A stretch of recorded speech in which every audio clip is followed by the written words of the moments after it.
Thank you, Mr. Chairman. Late last spring, Hoosiers began to witness a strange phenomenon.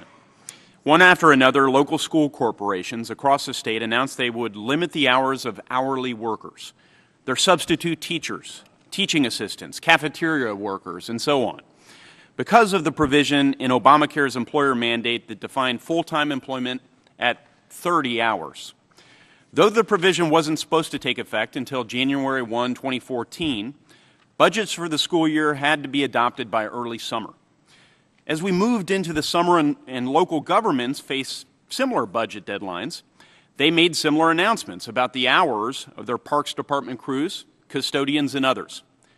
Then came the announcements from colleges and universities about reduced hours for adjunct professors and student workers. At the same time, employees of small businesses in the retail and restaurant sectors in particular began reaching out to our office. They were facing reduced hours for the same reason in their jobs as waitresses, cashiers, and in the stockroom, to cite just a few examples. This committee heard similar testimony last week about the impact of the 30 hours is full-time provision and the impact it's having all across the country. According to a report from UC Berkeley last year, as many as 2.3 million hourly workers nationwide may be at risk of losing hours. The Hoover Institute told this committee last week they reassessed that number using the same algorithm, and it now stands at 2.6 million at-risk workers. Now, these workers aren't worried about losing hours because they need something to do to pass the time. These are Americans who depend on those hours to support their families. Of course, it isn't just their hours, but also their wages that are disappearing.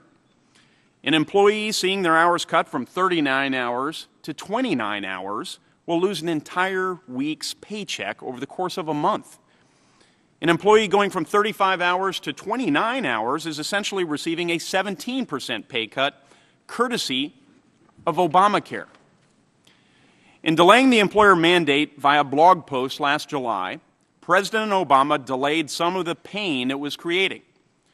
But the new class of employees, dubbed the Obamacare 29ers, continues to grow. The closer we get to January 1, 2015, the more I suspect we'll continue to see the ranks of 29ers grow. That's why I drafted H.R. 2575, the Save American Workers Act. We need more than a delay of these harmful unintended consequences.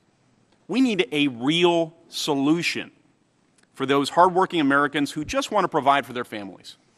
Simply put, this bill offers that solution by repealing the Affordable Care Act's 30-hour definition of full-time employment and replacing it with the traditional 40-hour work week.